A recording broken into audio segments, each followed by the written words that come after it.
As a new idol emerged in New York, an old one was fading in Baltimore.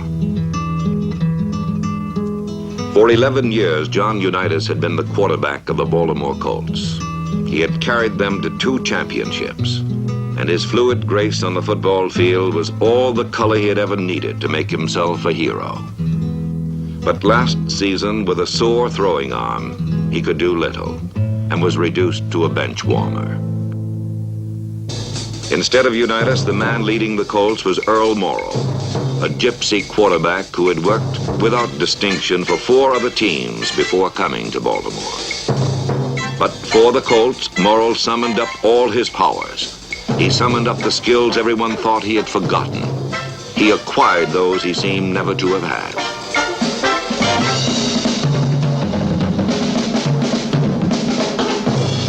With the help of his powerful receivers, he put everything together to become the most valuable player in the National Football League.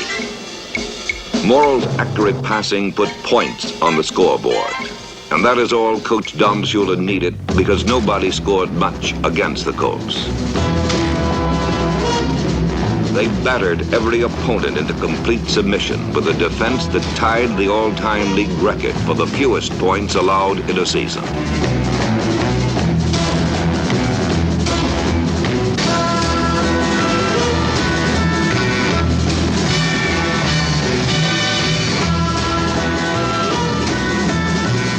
The Colts lost only 1 game and were the overwhelming champions of the National Football League's Western Conference.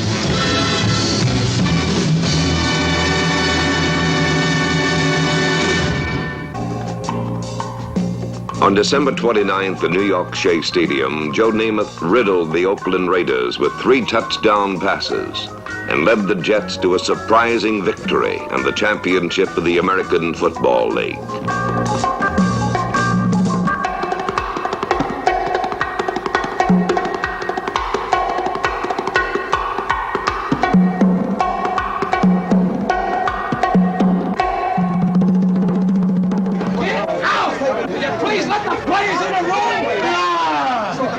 Right now, Baltimore is leading in the NFL.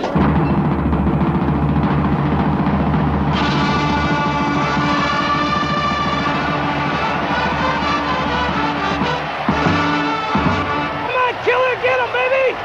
Sack it to him, Rabbit! Sack it to him! Break him in half! Kill him! Kill him! Fumble! Fumble! Go get it, Earl! Take him in, baby!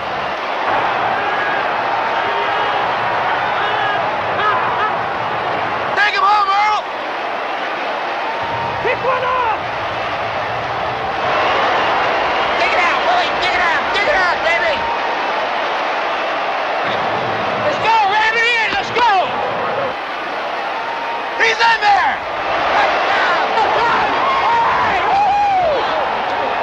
I just dove over. It was the biggest hole you ever seen.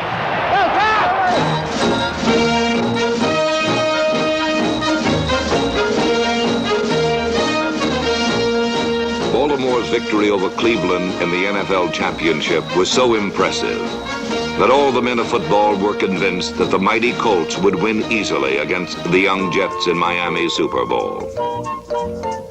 But a relaxed and confident Joe Namath made it clear that in his mind, there was no doubt that the Jets would win. We're a better team than Baltimore, he said. We'll win the Super Bowl, I guarantee it. For the Jets, for the Colts, and certainly for millions of football fans, the worth of Broadway Joe's statements could only be measured on the field of action.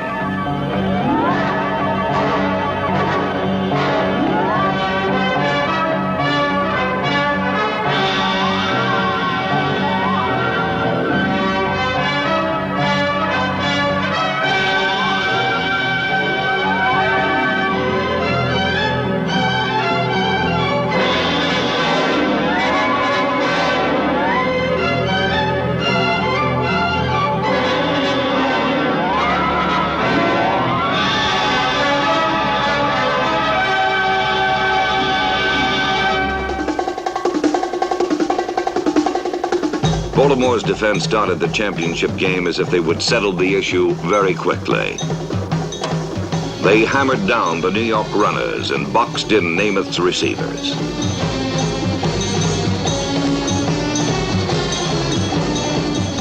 After 3 minutes of this treatment, the Jets relinquished the ball to Baltimore's offense. On his first call, Earl Morrall threw to John Mackey, who batted the Jets with a 19-yard run.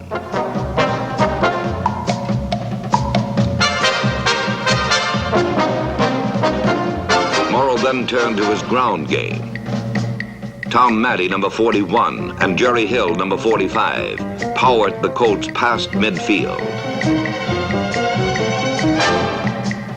Once in New York territory, Morrall returned to his passing attack and connected with Tom Mitchell on the New York 19-yard line. But there Morrall threw 2 incompletions.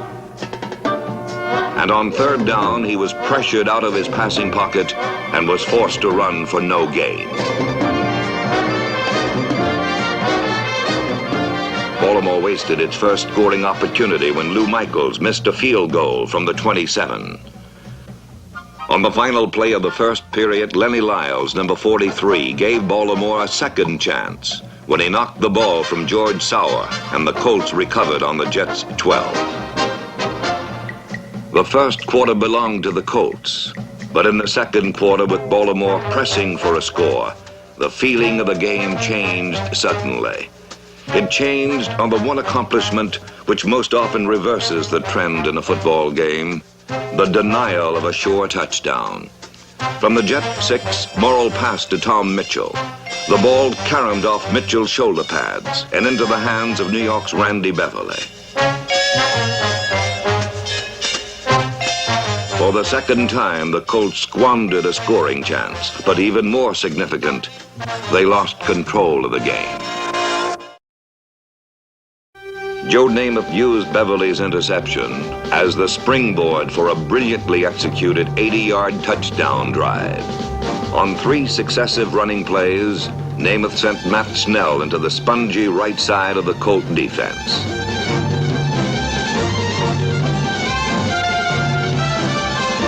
With Baltimore properly concerned with the Jet running attack, Namath went to the air. He first threw to Bill Mathis on an outlet pass for 6 yards. He then connected with split end George Sauer twice, once for 14 yards, and again for 11. Namath's 4th completion, a flare into Snell, moved the Jets to the Colts' 9. From there, Namath went back to the run, and Snell carried twice, scoring the second time from 4 yards out over the sagging right side of the Colt line. The touchdown was vital to the Jets, for it proved that they could move the ball against the powerful Colt defense. With a 7-0 lead, the job now fell to New York's defense.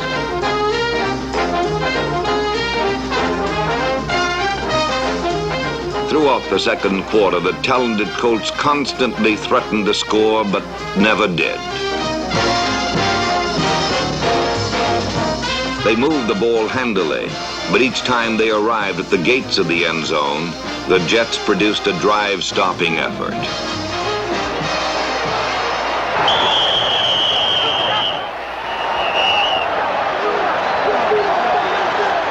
Oh, come on! You dirty Colt! You dirty guy! With Baltimore threatening on New York's 15, Johnny Sample intercepted a pass by Earl Morrall. It marked the 3rd time the Jets turned back the Colts inside the 20-yard line. With 25 seconds left in the half, the Colts again penetrated Jet territory.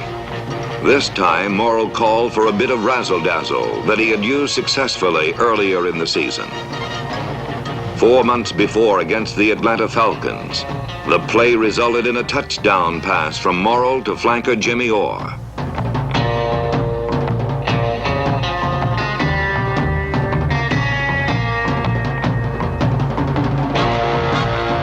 against the Jets, it began successfully.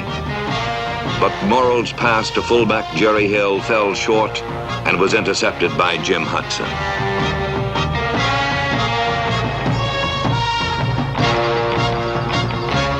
The real tragedy of the play, however, was the fact that Jimmy Orr, the primary receiver, was standing all alone within easy reach of the end zone. Morrall did not see him and threw instead down the middle, where Hudson intercepted.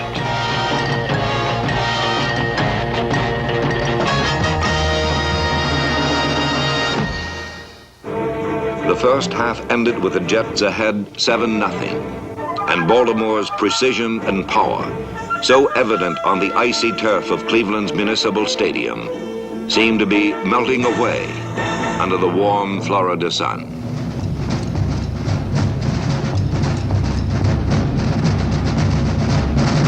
Go get in there, Baltimore! Get it, Baltimore! Let's get on the board, baby! Let's get on the board! On the first play of the second half, Tom Matte fumbled. The Jets recovered, and Jim Turner kicked a field goal to make it 10-0. From then on, the third quarter belonged to New York. Joe Namath manipulated the offense so well that the Jets had possession of the ball for all but 3 minutes of the period.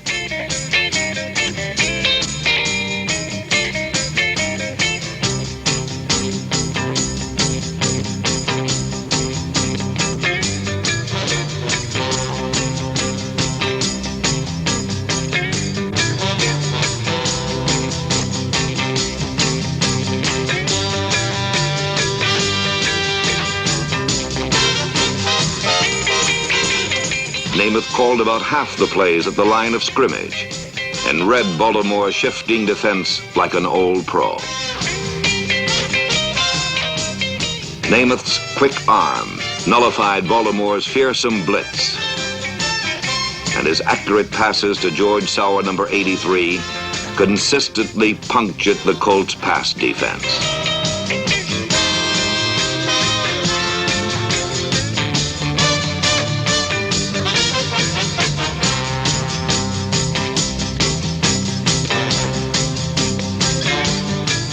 Between passes, Namath continued to punch at the weak right side of the Colt defense with his running backs for small but important gains.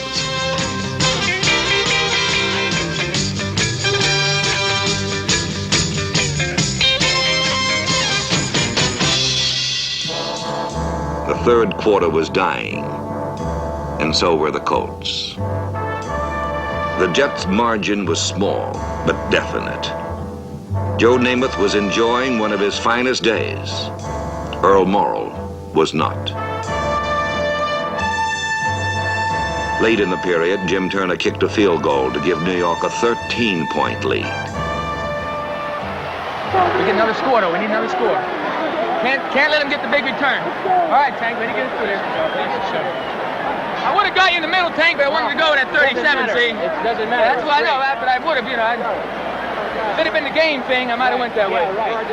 A game that was supposed to be a laugh-in for the Colts was now a grim battle for survival.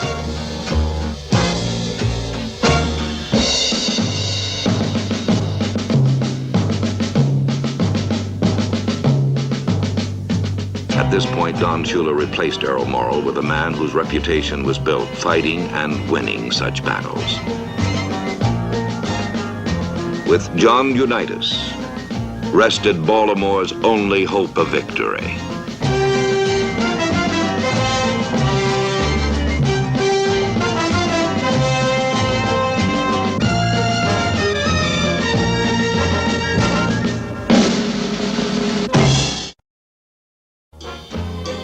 At the beginning of the fourth period, Jim Turner kicked his third field goal to increase New York's lead. The Colts were 16 points behind in the last period. Similar odds had been conquered before with John Unitas at quarterback. But now, with his famous passing arm no more than a tattered memory, he could offer only a fighting heart and a will to win.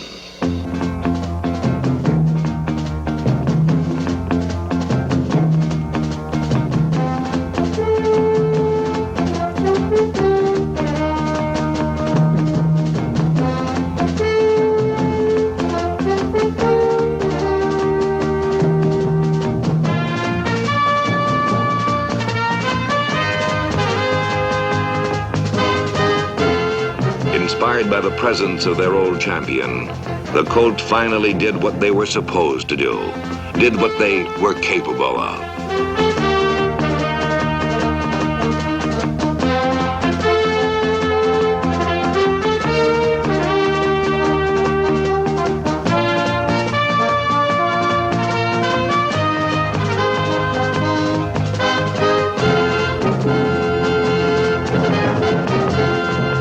But when Baltimore reached the New York 25, Unitas was betrayed by his ailing arm. His pass intended for Jimmy Orr was underthrown, and Randy Beverly made a juggling interception.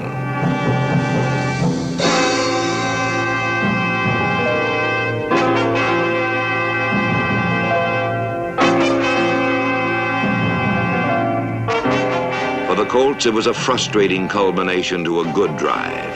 But it confirmed the fact that with Unitas at quarterback, sore arm or not, they recaptured the fire and determination that had been their trademark.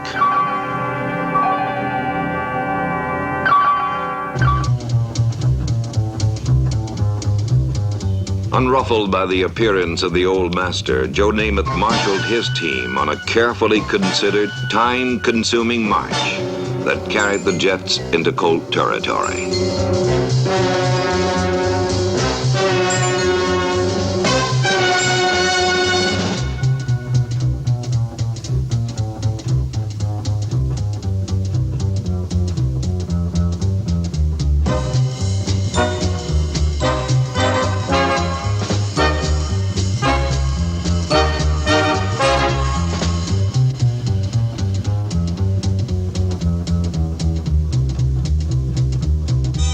The march stalled at the Colt 35.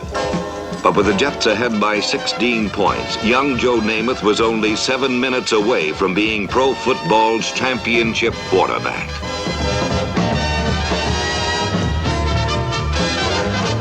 But in those final 7 minutes, Broadway Joe learned that there is still a place for a proud old man in a young man's game.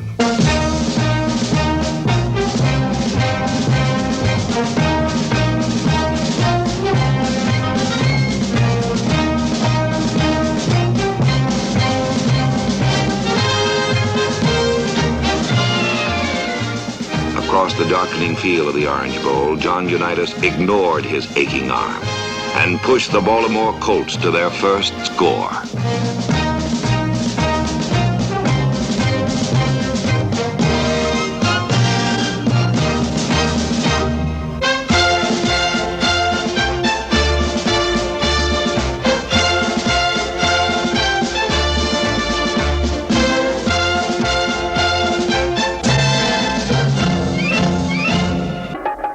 Nine points behind, the Colts gambled on an onside kick and won possession on the New York 44. With only 3 minutes to play, all the hopes and dreams of an entire season rested on the shoulders of one man, one old pro. One last moment for the master.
Two champions on a Sunday afternoon.